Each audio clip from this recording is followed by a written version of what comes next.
start that show. Hello and welcome to Cat Calls. I am Kat and this is my show that I bring to Twitch and YouTube on whatever fucking Thursday I feel like.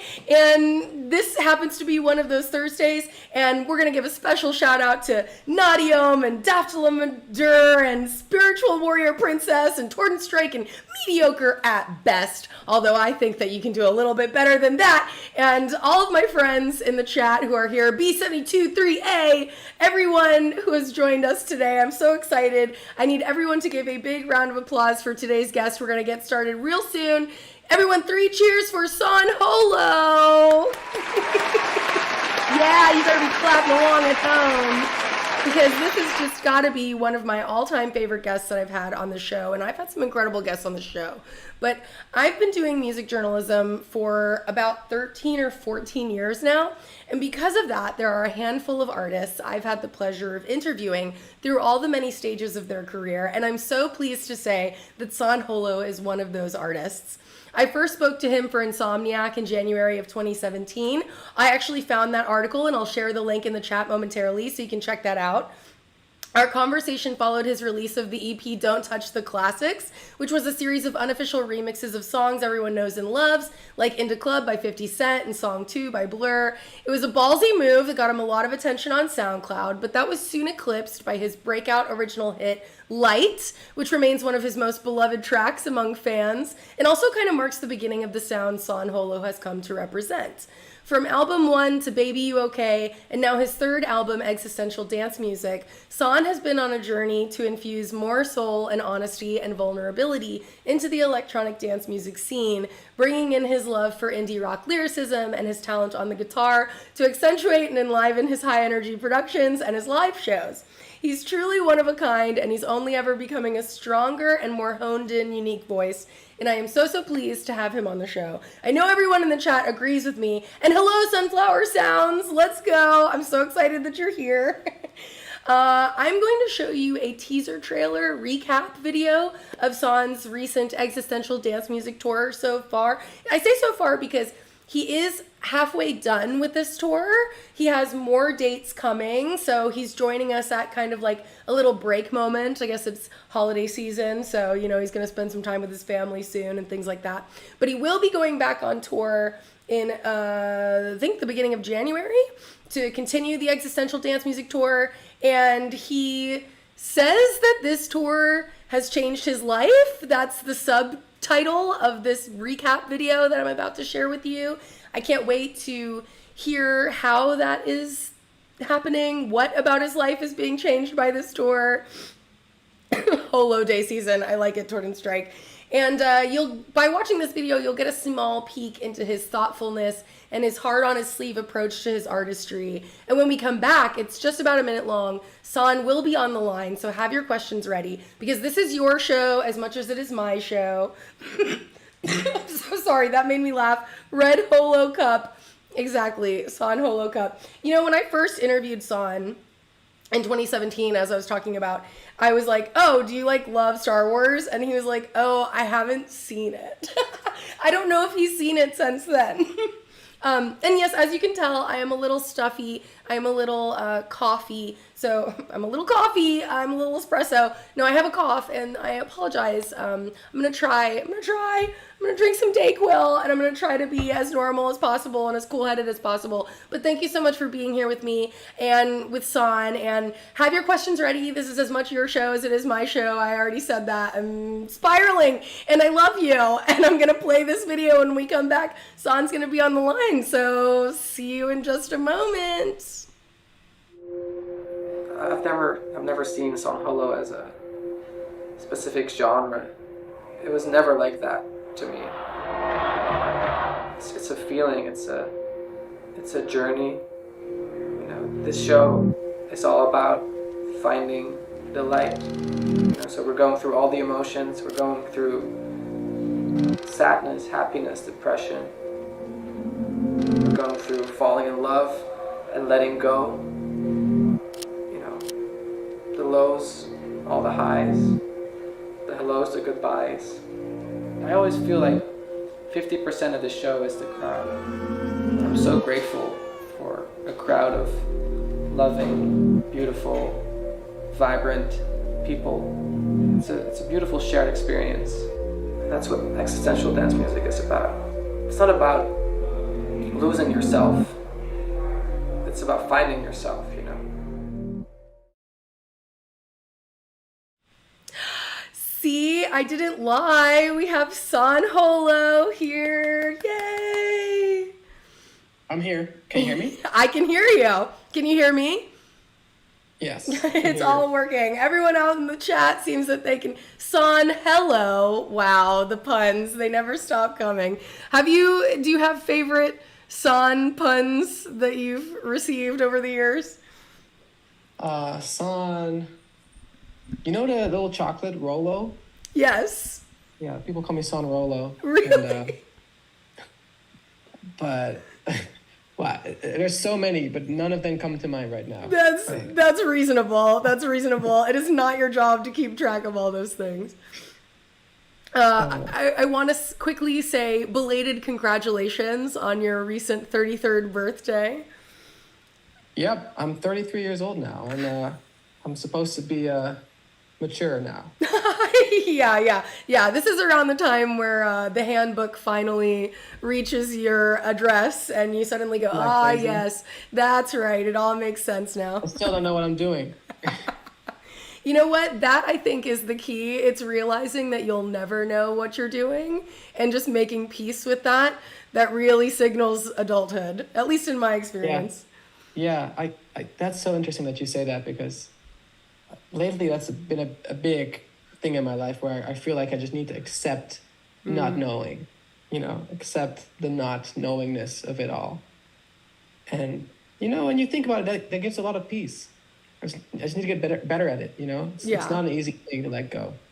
It's true. I feel like, and of course we're going right into the deep thoughts with San Holo. Sorry, yeah. No, I'm here for it. I mean, that's part of what I think makes your music so magical, is that you don't shy away from going straight into those deep thoughts. And I knew that was going to be a good part of our conversation. But this is going to be a therapy session. Okay. I'm sick. You're twisted. We'll figure it out together. No, it's like, I think that there's like a moment where when you kind of realize like, oh no, like, does nothing matter ultimately? And like, is there no control? Or is there no meaning? That can either be really scary or incredibly freeing, and hopefully you lean into the freeing part. It comes in waves. Sometimes I'm leaning into the freeing part, and sometimes I'm leaning into the darker side of what's the point, maybe that dance is what keeps it fun. Totally. Yeah. There's no way you can just be on one level all the time. That's just not how life works. I want to say shout out to Blue Skies Music and everyone else in the chat. If you want to throw your questions in for San, I will get to them eventually, so don't shy away. But I want to circle back to the tour video, which we were just watching. You have subtitled it, "This Tour Changed My Life." How would you say that tour has changed your life so far? You still have tour to go. Yeah. This tour obviously is built around the album Existential Dance Music, EDM. Yeah, I know. And, this tour was so stressful for me. Like, there's so much pressure. We were doing really big shows. I played the Kia Forum in LA, which is like a huge venue, and I had a lot of anxiety leading up to it. But the album Existential Dance Music is literally about how to deal with this anxiety. So this album, if I didn't write this album, I wouldn't have been able to do this tour mentally, So the things I learned from this album, from the lyrics that I wrote, from the things I looked into, anxiety, how to find peace, all that stuff. I used that during this tour when I was feeling anxious, So like, it almost gave me so many tools. Writing this album gave me so many tools to deal with, all the stress that comes with being an artist and playing in front of thousands of people, So with that knowledge, I feel like it kind of changed my life, because otherwise I wouldn't be able to do all this. Yeah. Yeah. Totally. And there's quite a number of people in the chat today who were at that particular show at the Kia Forum, which is very cool. And Cool. they all have said that it was just a magical experience for them. But, you know, I it's had nightmares about that show. really like in the build up, obviously. I was literally like, I have this thing where my mind is really linked to my body. So whenever I'm anxious or stressed, I get really physical symptoms, and my stomach hurt for like a week. Wow. I went to the doctor. I was like, I think I have a stomach thing. Like but it was all stress. And yeah. You know, it's kind of crazy because you have this beautiful juxtaposition in your career where you write this incredibly intimate music, whether it's with your lyrics or even just the melodies and the way that you put everything together. And, you know, hats off for coming up with the title existential dance music, because one, I like it because it's clever and it's subversive in its way, because, you know, existentialism is kind of the opposite of what I think comes to mind when people think of EDM. Like, Yeah, they're definitely like party dance, like fun. Yeah. Right. But it also makes so much sense for you because you've spent most of your career trying to find ways to inject electronic dance music with more soul and more of that intimacy. And, you know, you do the really good job of, you once talked to me about trying to kind of melt the huge build and drop of traditional EDM with this more kind of intimate, almost like indie sound that you are so good at and love. Thank you for noticing. Yeah, but you know, you then perform those songs on such a large stage, and you do have the opportunity to create a large show, and it's not your first time doing that. And thank you for the sub, Blue Skies Music, very nice. But you'd think, I guess you didn't make it any easier just because you've done it before. Like, you still get nervous and Yeah, if anything, this tour, it was a little bit more intense even. I think it's because when you grow as an artist, you do bigger shows, you make a bigger show, and there's more at stake. You know, if I can't perform one night, there's more people to disappoint. You know, when I started out, I had 2 USB sticks and a room of 100 people, and I would just come up and play and have fun. And but something changes when it really doesn't change, but in my mind, it felt a lot heavier to have the possibility to disappoint 5,000 people in one night, you know? Instead of just that is a lot of pressure, but like, I mean, I've been there at your shows, and I've been privy to seeing you interact with your fans before the show, after. Like, there's so much love in those rooms. Yeah. I wish that you didn't have to feel that anxiety, because there's so much love. Every time I'm on stage, I feel it. Yeah. And every time I'm on stage, I feel like, oh, even if 10 things go wrong, the people here are just full of love, and it doesn't really matter. But in my head leading up to it, I'm using the tools that I write about on the album to get rid of those like negative thoughts. I remind myself that I am not my stress and I'm not my fear, because that's what we do. We identify with that fear. You know, we're like, oh my God, I'm scared. Everything's gonna go wrong. But if you can take a step back from that, I learned a lot from that, and the album is really a lot about that. You know. Yeah. Observing the observer. Yeah. Sorry if I'm going too deep right away. No, you're never going too deep. I'm so here for it. And Jade Coroli UK is also here for it. She says therapy son up %. So we're all benefiting from this conversation. I love, you wrote that poem at the end of the album where you kind of talk about these things. I am not my... Yes, I wrote it myself, and I had my friend Lizzie, who was also on a couple of tracks on the album. I had her, I recorded it with her, and we did a couple of takes, and that one felt right. Yeah. I liked asking Lizzie because she's such a voice on the album. There's like 3 tracks with her on it. She's on Don't Look Down, Dive In Deeper, Shine, and then on that last track, I felt like she was kind of the guiding voice throughout the album. Yes, I can say, I Yeah. can feel that. Shout out Lizzie. Thank you for your vocal talents. Thank you for guiding us. Spiritual Warrior Princess says it's beautiful, and I agree. But I'm so intrigued, like, where do you pull a lot of these ideas from? Like, you're obviously a philosopher in your own right, just by virtue of the fact that you think deeply and you ask curious questions. But do you read a lot about philosophy? Do you, like, are you into Buddhism? Like, where does all of this kind of stem from in you? It's gonna sound really cheesy when I say it, but you remember I wrote that song, I Just Want to See the Light. Yep. Right? How could I forget? I think that's around the time where we got introduced to each other. Yeah, it was around that time, which is kind of crazy. Back then when I wrote it, I had no idea what it meant. I just really liked how it sounded and how it felt. I think I was on a plane and I was like, I just want to see the light. And it was only now 5 years later that I realized my music has always been about that. Trying to find the truth, trying to find peace. I have a song called One Thing. It's like, why do I feel like I'm running, always chasing after something, searching all the world for one thing?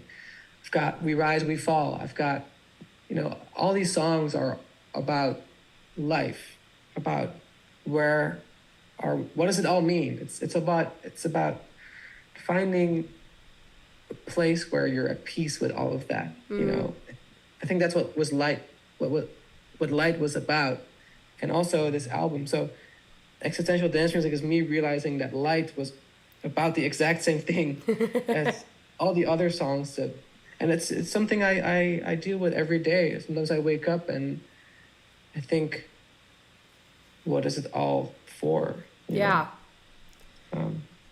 It's interesting too, I'm a couple years older than you. I'm also in my mid-30s, and I think a really interesting thing about that age is you can start to see the patterns in your life and in the work that you've created, and like exactly. That's interesting that you say that, because you can't look back on right. But now when I look back on all my songs, I realize, wow, it is all very personal in a sense that it's all kind of about that same thing, trying to find the light. And whether the light to you means peace or love or freedom, that's all up to you. But yeah, it's fascinating, and it is all super personal to me. I realize that I have a very, very personal connection to all the sounds and the songs that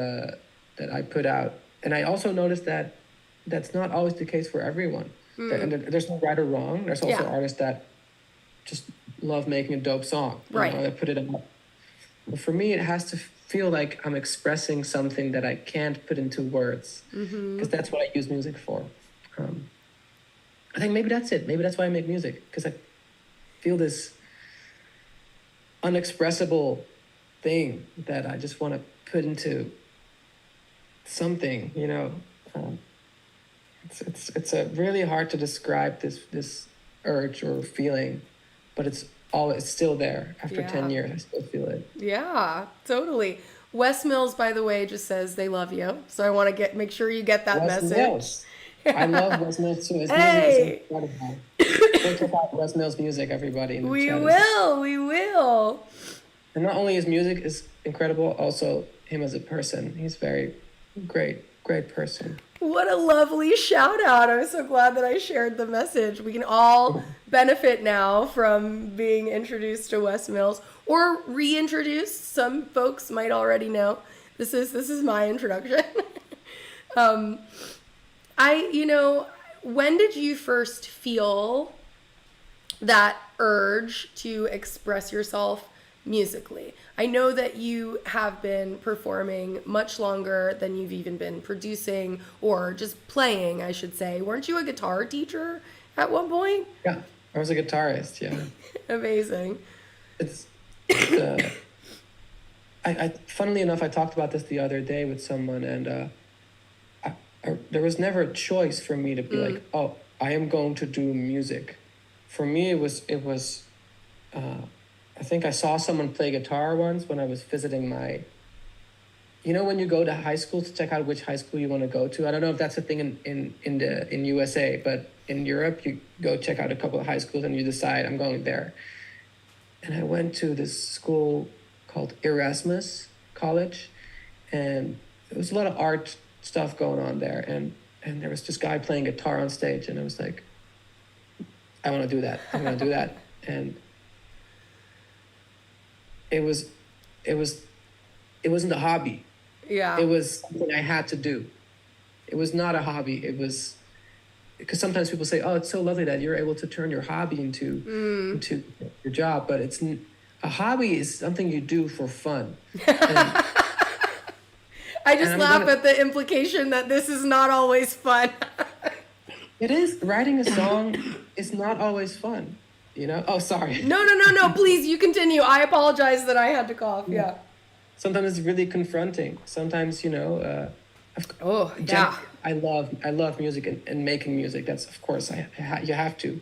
But the process of it is sometimes very confronting. And that's why I say it was never just a hobby. It was more like a pull. Maybe people call it calling or something, but that's how it really feels. I had no idea what else I am supposed to do on this earth. Yeah.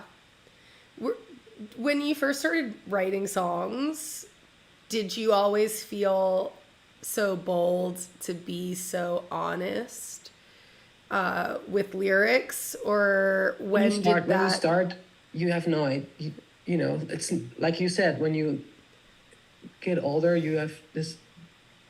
You can look back and start to see a pattern. Mm-hmm. So back when I started, I had no idea, but I think there was always an urge to really express how I was experiencing the world, and hopefully find things that people would connect to. So we feel like, oh, he also feels like that. Oh, me too. Right.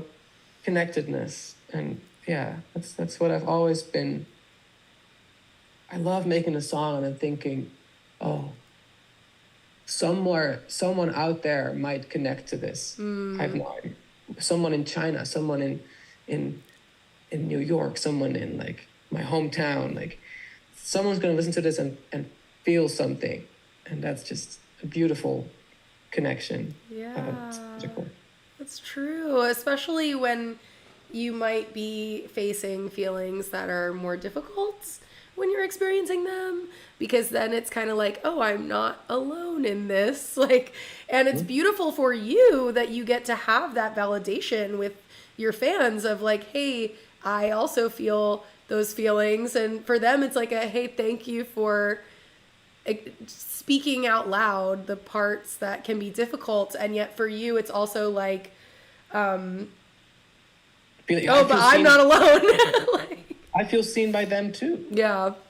And that's why it has to be personal, because if it's not personal, then that whole chemistry that the listener and the creator have is based on, if it's not personal, what am I doing it for? It's when people come up to me and say, hey, thank you for you've really helped me, or like in this dark period in my life,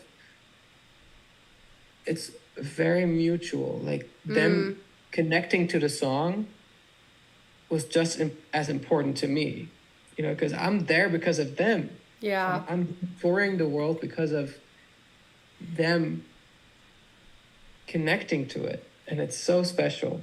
So I don't see it as I'm like standing there and saying you're welcome. No, I'm like, thank you too. It's a mutual. It's the same level. Because what is creation if it cannot be viewed or taken in? I feel like they're just as much part of the whole process. Yeah. So Totally. Yeah, getting feedback and letting your creation go into the world and be owned by someone else is part of the process of creation, right? Sharing. Yeah. So thank you, Kat, for being part of this process. Oh my gosh, my absolute pleasure, always. And there's this really cute thing happening in the chat that I want to chat about. Acid TVVG wants to know if you have any tips or advice for a 23-year-old that doesn't know what he wants to do in life. He tries a little bit of everything, but nothing sticks. And the chat has been giving some advice as well, but I would love to hear what your advice might be. Well, I feel like we're all, some people might figure this out when they're 15. Some people might figure this out when they're 30 or 40, you know? I just, actually, I had a conversation with my therapist the other day, and she became a therapist when she was 40. There you go. You know, so like, if anything, I would give yourself some, can you say slack? Yeah, for sure. Yeah. So sometimes I don't know the right words in English, but I think that's what I'm trying to say. Like, Yeah. whether you're 23 or 19 or 15 or 30, you're gonna find your way at some point, you know?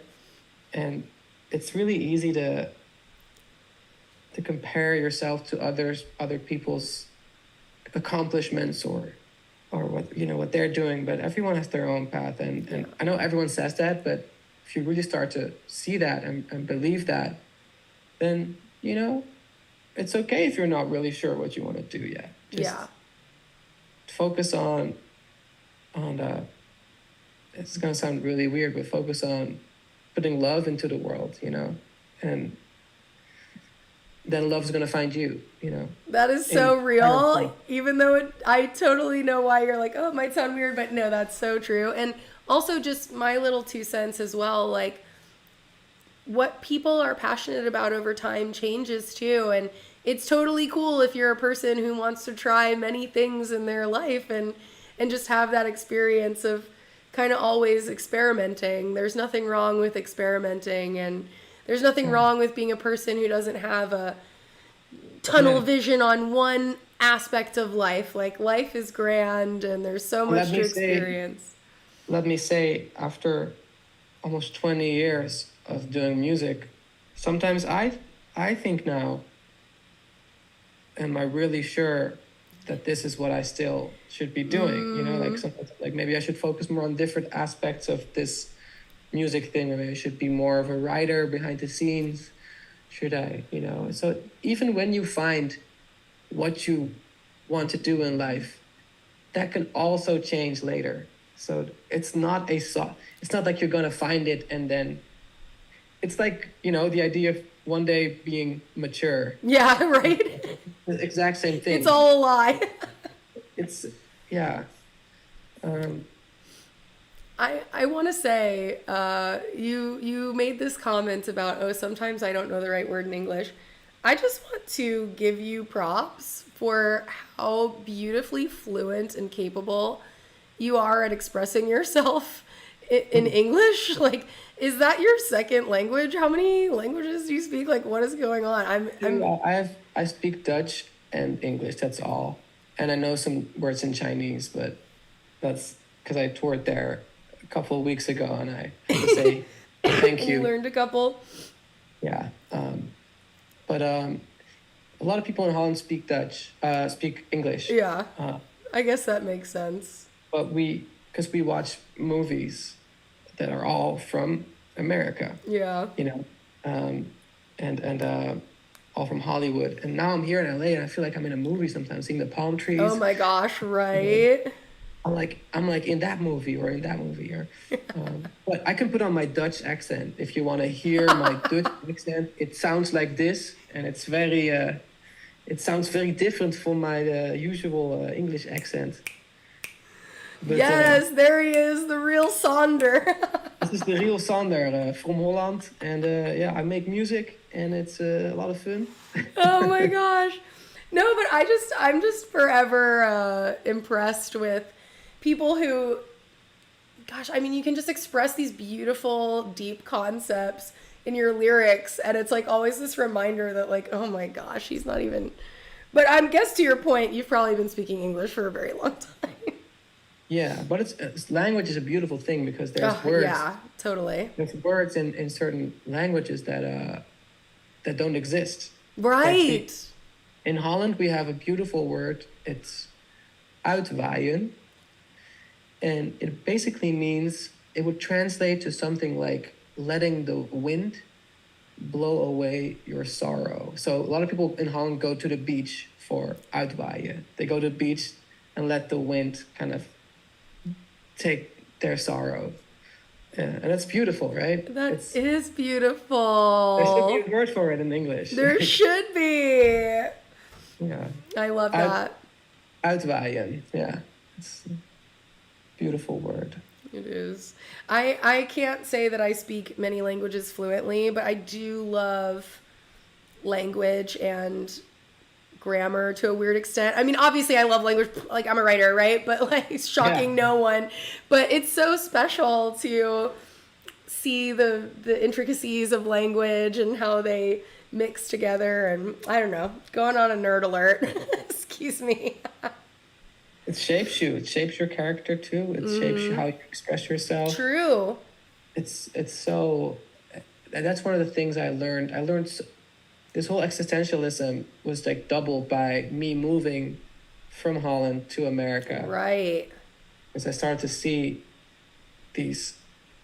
I thought I was Sander, and I thought this was me. This is the way I behave. This is my preferences. This is what I love. This is what I hate. Then I realized when I moved here and was here for a year, some of those things were just cultural based, culturally ingrained into me. And then I started to lose it, and I was like, whoa, I'm starting to change as a person by being in a different culture. You've changed. I've changed. I've changed, yeah. Not the same, yeah. It changes all the time. What are some of those ways that you've noticed your cultural changes? What were some of the ingrained things you took for granted before you suddenly found yourself in a new place? Dutch culture is really based around normal. We have a lot of expressions even that's like when someone is being a little bit extra, you say doe normaal. It's like be normal. Oh wow. Normal. Instead of Americans would be like chill, chill. Dutch people would say do normal, be normal, and or like be normal because you're already crazy enough. Oh my gosh. I feel seen by that. But the thing is that's really for art and for music and for expression. That's not great because sometimes you have to be crazy. Dedicating your life to making little sounds in your computer is crazy. Yeah. It's I feel like that held me back a lot. And now here in America, to see how people express themselves, like, oh my God, this was the best night of my life, or like, this was the best song I've ever heard, very extra. Yeah. But sometimes it hits the spot, So I think I'm getting better at, if anything, being here helps me express myself even more direct. Yeah. Spiritual Warrior Princess says, be crazy because you're already normal enough. I think that's what America's like more. Yeah. People applaud it if you're crazy and you're out of the box and you're unique. And in Holland, that would be more frowned upon. It's like, oh, look at this person wants to stand up out from the crowd. Just be normal, That's so crazy. When you just recently celebrated your anniversary of moving to LA. How many years has it been? It's only been 2 years, but to be honest, I've been traveling here for the last 9 years. Yeah, I mean, you recorded, was it album 1 where you rented the Airbnb album? Yeah. And also in Echo Park. All of them near Echo Park as well. Is that the park that you're walking around in the? Yeah. That video for this album? Yeah, the album album visualizer. I asked my photographer, he was like, hey, we should make a visualizer. And he was like, oh, what are we gonna do? I was like, just come to the park with me. And I just walked around and we put it in slow motion. And it looked pretty nice. So It does. Well, I like that. I like that too because I like, obviously, the idea that there should be a low barrier to creativity. Like, you don't have to always do the biggest, craziest, most expensive production thing to do something cool, right? Like, if you want to just walk around Echo Park with your buddy, you can do that. It's personal. Yeah. It's personal. And I'd rather do something like that than spending, thousands of dollars on a crazy music video that, it has to be personal. Otherwise, I don't know what I'm doing it for, Yeah, for sure. What is it about that Echo Park neighborhood that you like so much? Is it just because now it's tied to all these creative memories, or is there something about that area? That's a big thing. There's some of that, like I used to, stay in Airbnbs here with all my friends, and we would, not leave the Airbnb for 2 months to write love with still.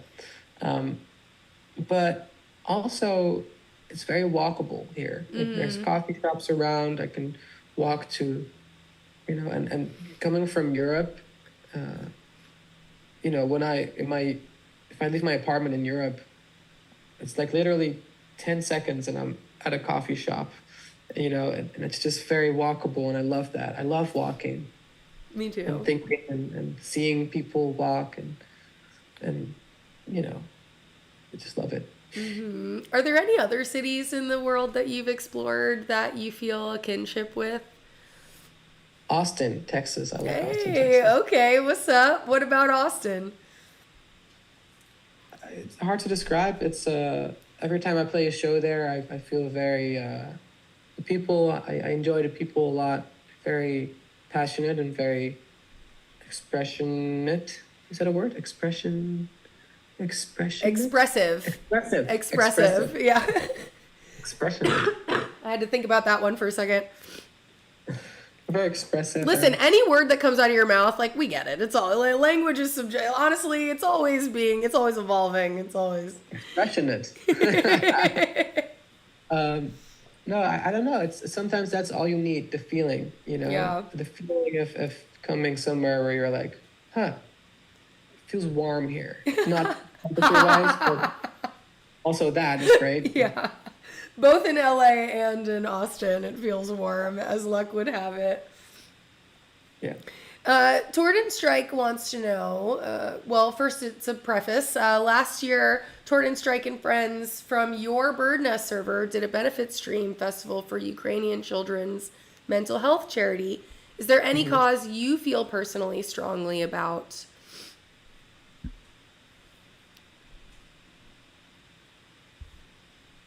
Which cause not? Right, okay. Good point. Yeah.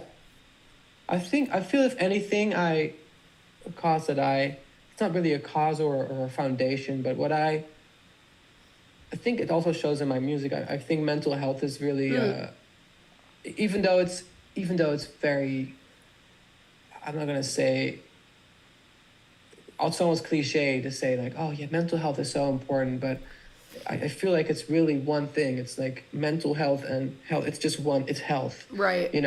It's health. And I notice here in America, I gotta say, sometimes it scares me a little bit because instead of really getting to the root cause of your anxiety or your stress or that whatever is causing your mental health to decline, people here don't seem to be too interested in really getting to the bottom of it. Yeah. They just want to fix, quick fix. And Yep. That is I think astute. that be more talked about. Like when I go to the doctor and I say, and this happened like for the Kia show, I was like, I'm having stomach problems. I think it might also be stress or anxiety. The first thing he did was, oh, here's some antidepressants. Like without asking me any questions about any history or like it.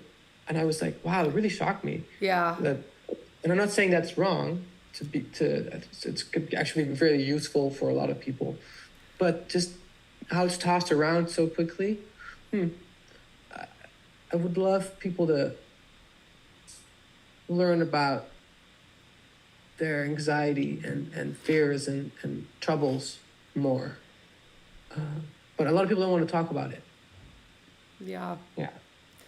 I feel like that's actually exactly what you're doing, naming your album Existential Dance Music, because EDM, going to festivals, going to these shows, watching these DJ sets is in a way a fix, right? Like it's a spiritual approach to fixing your issue, but if you're just moving your body, potentially taking substances, like you're working it out physically, but you're not necessarily working out mentally what's going on. That's what I say.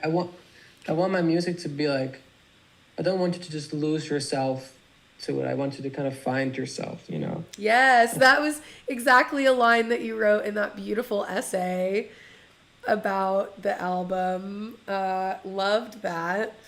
And I thought about this myself a lot, like how could I express what makes it different than EDM? And for me, it's like, I want that feeling to remain weeks after you leave, you know? I just don't want it to be that. I want you to take something with you from that experience so you can learn about yourself, and maybe you get inspired to read a little bit more about, you know, for example, that poem that I wrote about you're not your fears, you're not your mind and all that stuff. Maybe it can inspire you to look into that. It's called self-inquiry. It's called self-inquiry. Google it.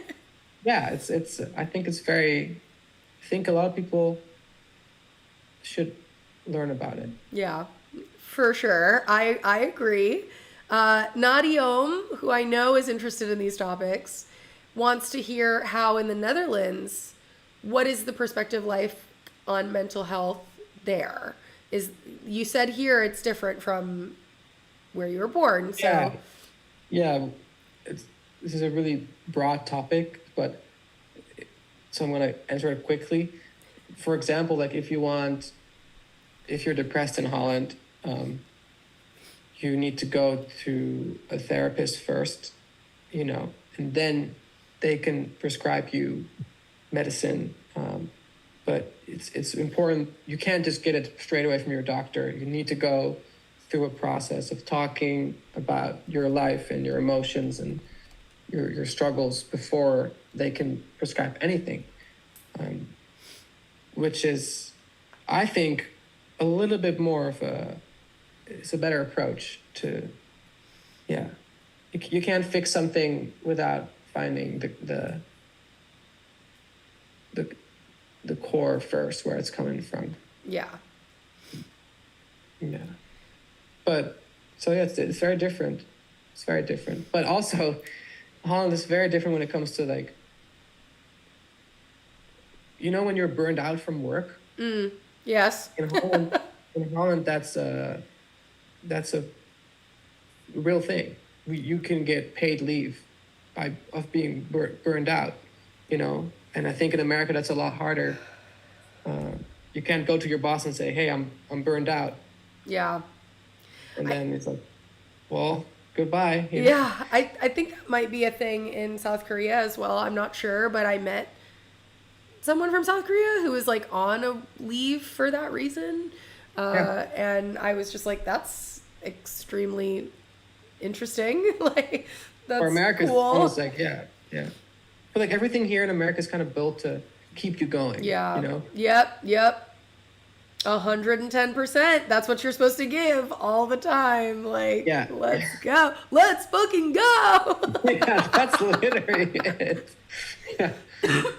It's so real. And there's something also thrilling about it. Yeah. But it's dangerous too, I gotta say. Hashtag team no sleep. That's right, Naughty. Yeah. Let's go. Hustle. Let's go. Let's fucking go. superpowers. Like break the beer can over your own fucking head. Love it.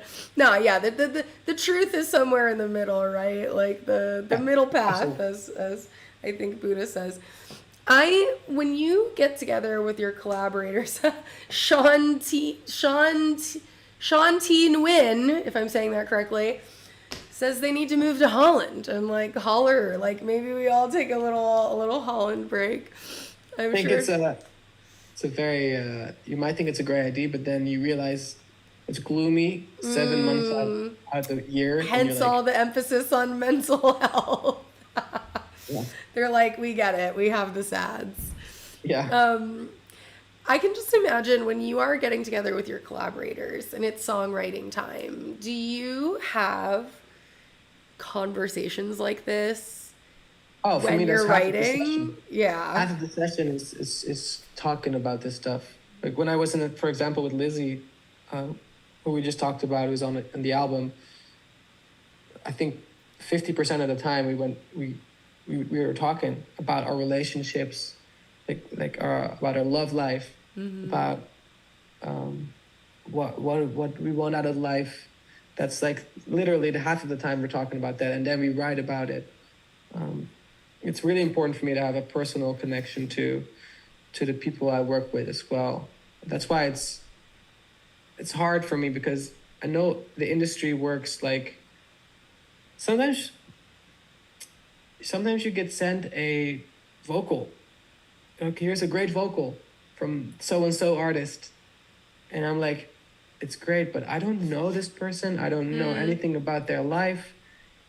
And how can I make this mine? I need to have a conversation. I need to talk about life with this person. And because then when I put it out, I'm like, oh, yeah, I remember that moment, It has to be personal. I keep saying it has to be personal. And that's it's a blessing and a curse, because it definitely hinders me from selling out, really like,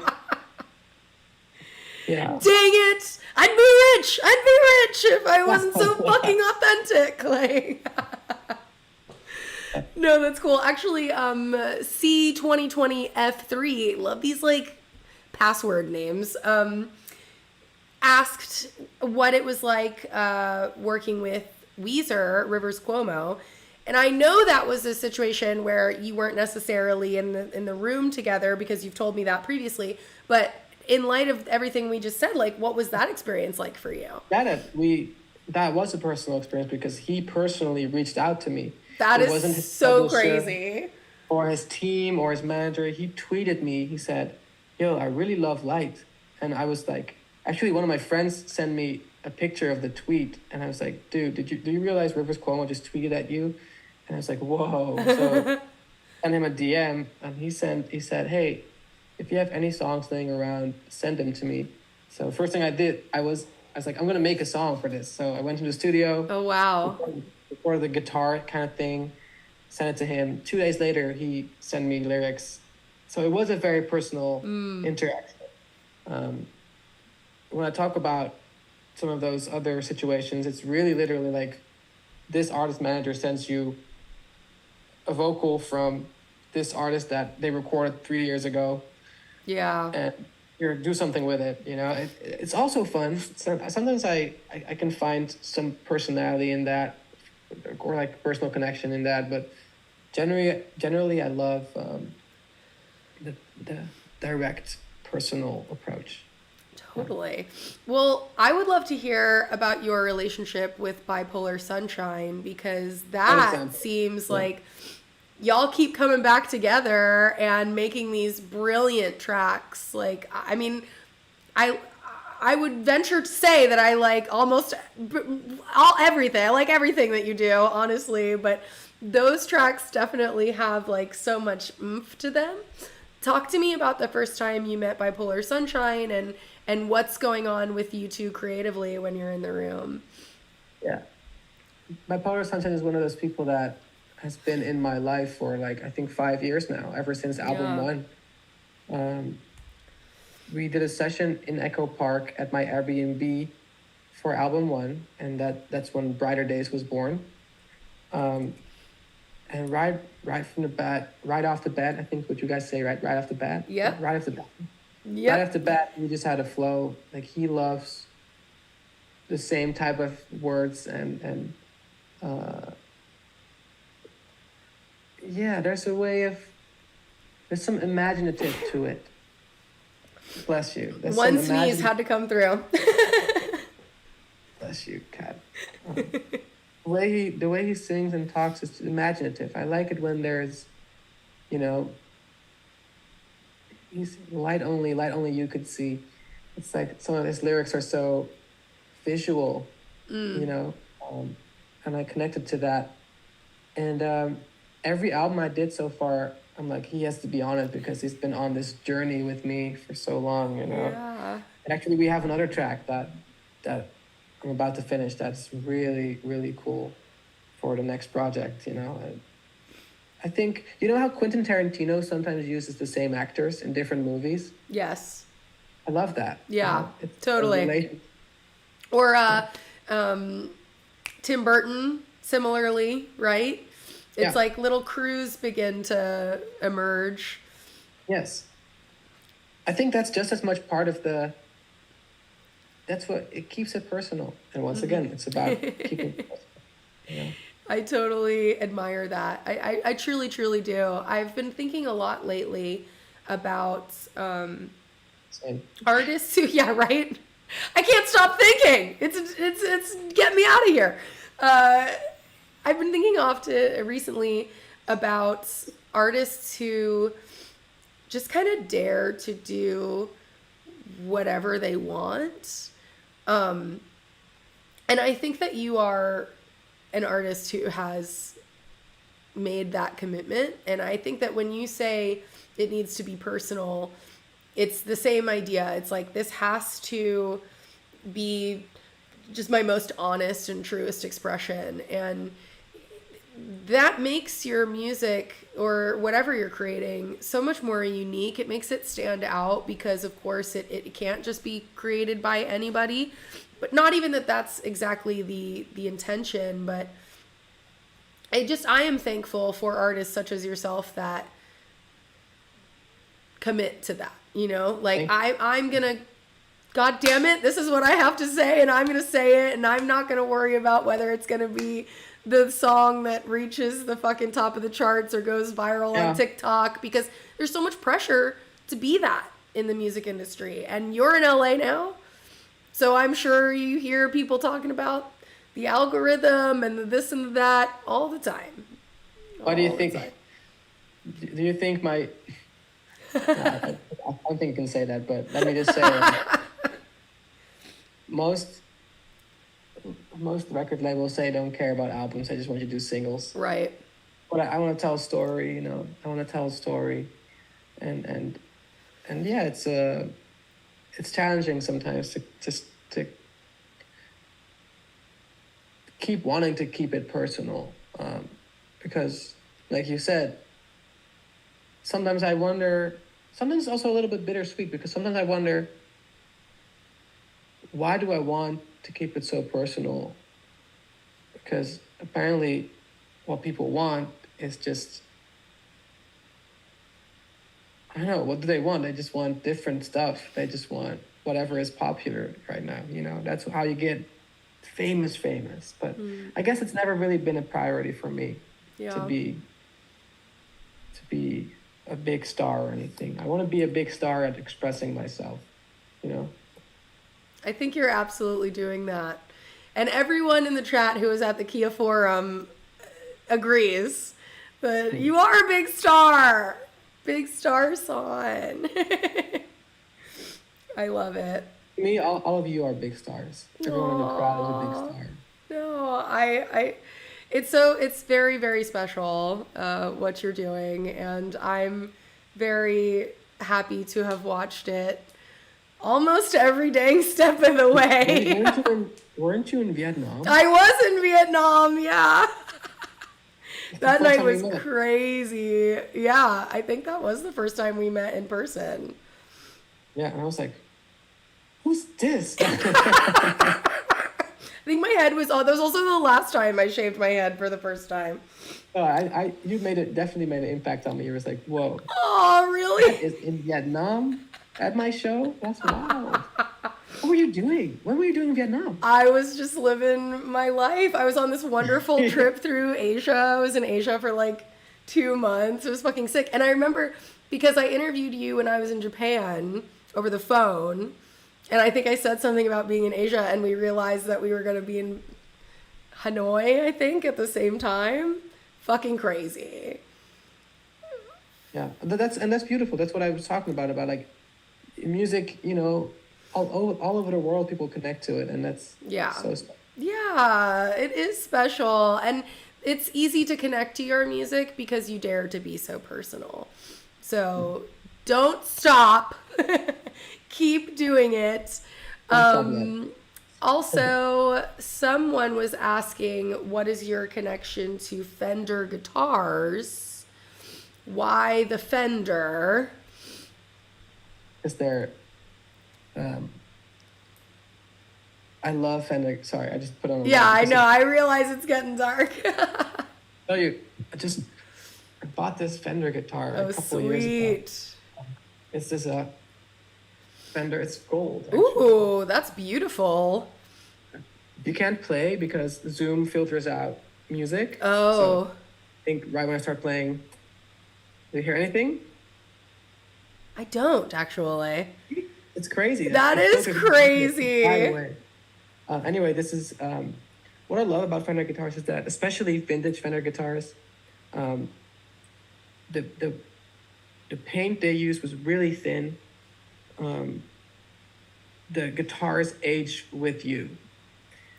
So these days all the guitars are like have a really thick paint job that just stays pristine always. But these old guitars, they age with you. Like you take them to a club or you play it, and you spill some beer on it, and it will show, and it will always be there. It scars, it breathes, it lives, and that's what I love about Fender guitars.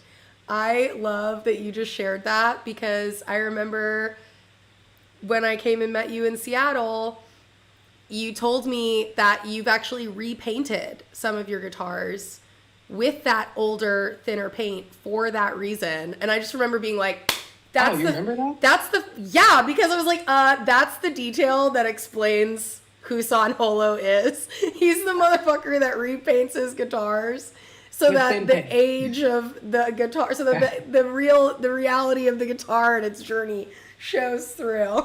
I did that with one guitar. One guitar that I didn't like the color of in the first place, so I Oh, I think I okay. made it black, but it had to be thin paint. Couldn't be thick. Yeah, that's awesome. Blue Skies Music says that you're the reason they have 3 Fender guitars. So shout out San Holo promoting the realness. Generally, Fender guitars are just like it's a certain sound that I really like, and I love all kinds of guitars. Don't get me wrong, but Fender has always just been. Also, they started sponsoring me, so Yeah, there was a moment where you were giving a guitar out at each of your shows. That's so crazy. That's awesome. I think I've given away over around 100 guitars or something. Wow. And you know what's beautiful? I met a couple of people that I gave the guitar to, like kids that are now like I guess 20 or something, but I gave guitars to them when they were like 16 or something, and they started playing guitar, and they were able to express themselves with the guitar I gave them. And That's so cool. Yeah, that's just the best.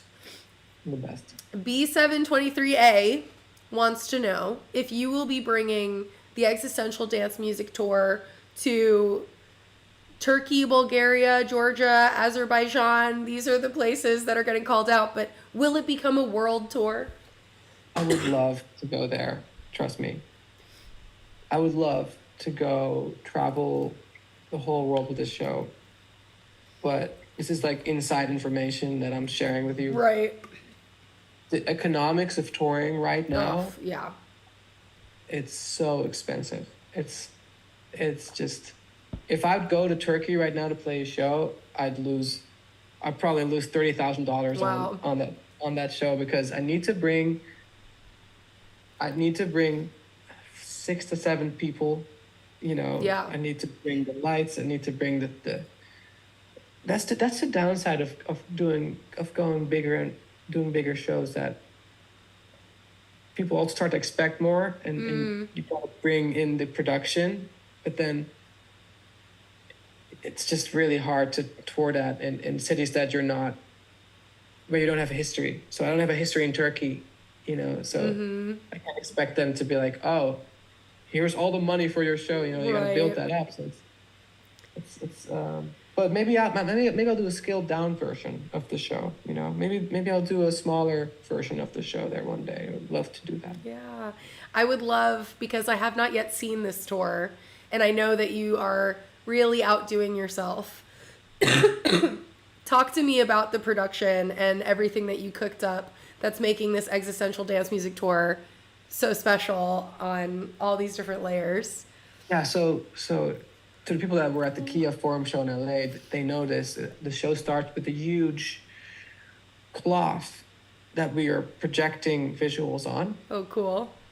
And then it drops. So it's like a reveal of, the projection is this silhouetted glowing figure that kind of represents this person looking for the light throughout the show.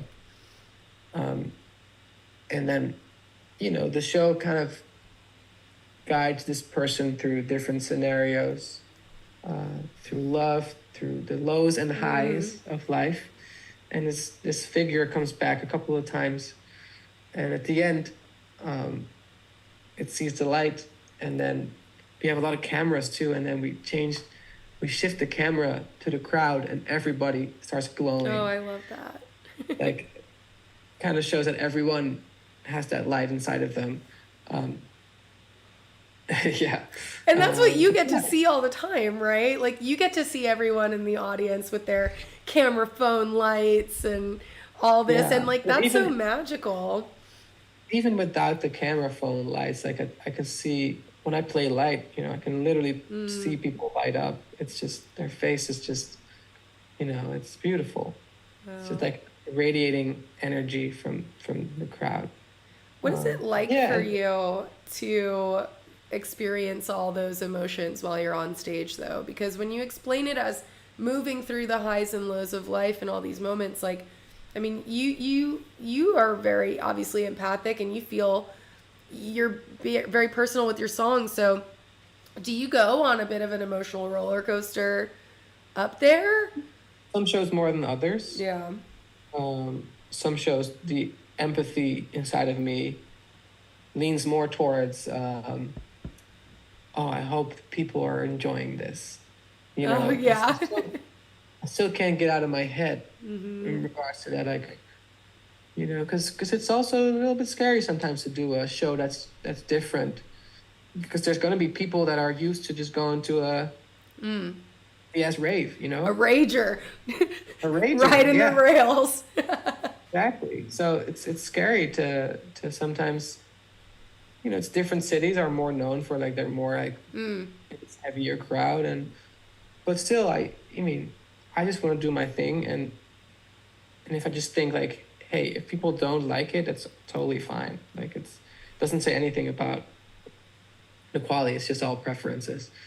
But sometimes I get in my head about that, and I wonder why. Still, at this point, why? It's just a little voice inside my head. It's like, I hope these people like it, or like, this next song is going to be a very quiet song. Ooh. I hope they don't lose their attention. Self-doubt, still a lot of self-doubt. Yeah, it's because you're human. Can't get outside of that, unfortunately. That's part of being alive. I'm learning. Yep. I love hearing that story. It's a narrative, and that really ties into, you called Light Only a prequel to Lights. And that's such an interesting thing to be able to say about a song that you've made how many years since Light came out? 7? 7? Like, 8. did you know when you started writing the song that you were approaching it that way, or did that become something that you Well, realized in the middle of it? no, it always kind of happens. I don't over. That's the only few things I don't overthink, like writing something and then suddenly, most of the time I realize, oh wow, this is about that. Um, a funny thing happened a couple of hours ago. I just wrote a song this morning, and I went to my elevators, and I pressed a button, and then you heard the sound, ding ding, and that's the sound I used. I used the melody. I was like, whoa! What if subconsciously that sound inspired me to? It's very likely that Yeah. everything I hear inspires me. So the same thing with Light Only and Light. Light probably inspired Light Only. I just didn't know it yet back Yeah. then. And there's this line in there that's like one of my favorite lines is holding on hurts more than letting go. Mm-hmm. So I like that line too. That song is just, it's so beautiful. It really captures a truth, I Thank you. believe. Yeah, y'all really did that. Dolls. Y'all Where really are you did. from originally? I'm from Florida, but I went to Florida? I went to college in North Florida, which does feel like the South. I like to say that South Florida is the only place in the world you have to go north to go south, because South Florida is not the South. I But love saying y'alls. I love y'all. I picked up y'all in college and I will never let it go. It's such a good one. But I live in Florida again now. I live in South Florida, and I did see that the second leg of the EDM tour is going to have a stop in at least St. Petersburg, Florida. So I will make sure I get there. I want to see this for sure. Always welcome at the show. Just let me know. I will for sure. If you front row seats. Hey, I'll be out with some of y'all, maybe, in the chat. Anyone in the chat also from this area. I bet the powers that P will come with me. I bet she'll go. I know she's in Florida. I know I've had you for an hour, and I promised not to keep you too much later than that. You had mentioned something though that I was so interested to ask you. I don't know if I'll remember it now. It had something to do with the live show, but what was it? Maybe it'll come to my mind. You said you wrote a song this morning, and you earlier said that you wrote another song with Bipolar Sunshine for the next project. What does that mean? You're busy? I think I'm always writing music. I don't think I have so much music laying around, but there's one project that's really not electronic, and I'm kind of figuring out what to do with that. A side project, or if that should be just a song Holo. That's difficult sometimes, because when you grow bigger, you also get a certain audience, and you want to, I feel like people just want to hear personal music from me, so I guess I'll just keep it as on Holo, but maybe it's too different. I don't know. I'll have to think about it. But I'm working on a lot of songs, and some of the songs I will release next year, but I don't really feel... I'm not working on an album right now. I'm working on just songs, kind of figuring out what the next thing should sound like. Mm-hmm. But I like releasing music while I'm figuring that out. So everyone who's watching or listening, there will be new music starting very early 2024. That's exciting. Yeah. That's just around the corner. Mm-hmm. Well, incredible. And Torn Strike shouted out Cassie Lo-Fi. Wow. Wow. That's a cut. Well, that's actually funny, because I've been thinking about bringing that back. I was always a little bit insecure about the name, Cassie Lo-Fi. I wonder what people would say if they see it. If I could, because I like names that are just really easy, like Son Holo, or like Yeah. Well, BBU. nothing's not easy about Cassie Lo-Fi. It's cute. No? It's fun. Okay, you yeah. like it? I like it. Yeah. But like, then I think like, okay, what if someone asked you, oh, what's your project name? And I'm like, Cassie Lo-Fi. And I'm like, what? How do I spell that? That's so That's funny. that's why I called my first album One. Yeah. Oh, it's called Album One. It's like, okay. I like that album 2 and album 3 are still spiritually named album 2 and album 3. They just also have names. Yeah. I always include it on the little artworks that I but yeah, I'm generally thinking about bringing Cassie Lo-Fi back. Well, the Powers That P says she likes Cassie Lo-Fi, and Sydney Pooch says Cassie Lo-Fi can't be a better name than Indie Sleaze. Okay. do you know about the Indie Sleaze? Well, I heard of what is it? So it's a term that people now use to refer to what hipsters were doing in like the mid 2000s. Like Because no one was calling it indie sleaze at the time, but now retrospectively, indie sleaze has become the name for what we were all doing when we were wearing American Apparel tights that were green and deep V-neck shirts. Yeah, Cassie Lo-Fi. It's a good name. Well, the fact that, wow, it's really funny because this week that's insane. Whoever said that, See? thank you. Because I've been really thinking about bringing it back. It's a sign. So I got all these guitar songs that I want to, that won't really belong in the Son Holo world because it's not danceable, and I feel like the Cassie Lo-Fi might be a great way to, wow, okay, this helped me a lot, thank you. I'm so happy to hear that. Genuinely. Also, quickly, selfishly, I have been getting back into playing guitar, and it's been really wonderful and magical for me to have another way of expressing myself when I've written all day and I need some other means of I love that. exercising my feelings. What are some songs that you like playing on guitar that you could recommend to me as someone who's no virtuoso by any means, but Wish I could play it for you, but oh, it out. I know, that's such a bummer. I want to hear it. What's a good song that you can play? Do you play mainly chords or? I am at this moment doing mainly chords, but I want to do more whatever you'd call not chords. Picking. Yeah. Well, I would look into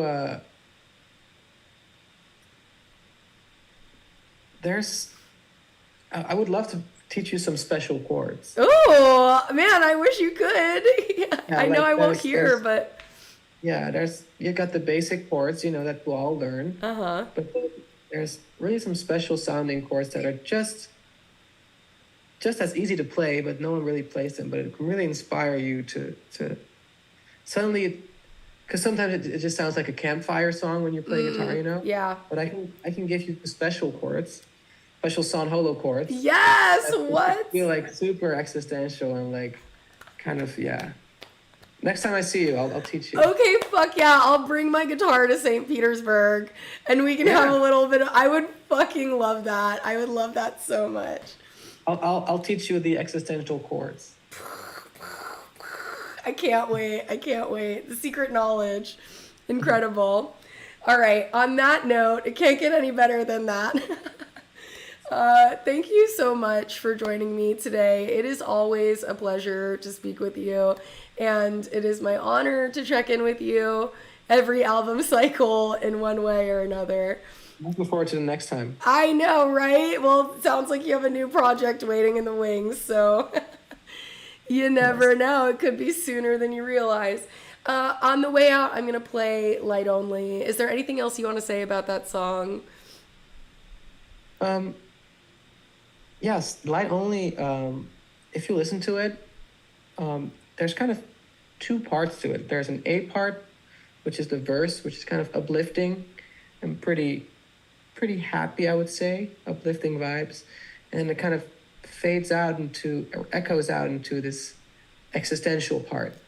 And that's one idea I had with this song. I really wanted it to be I wanted it to be a light and darkness almost, you know?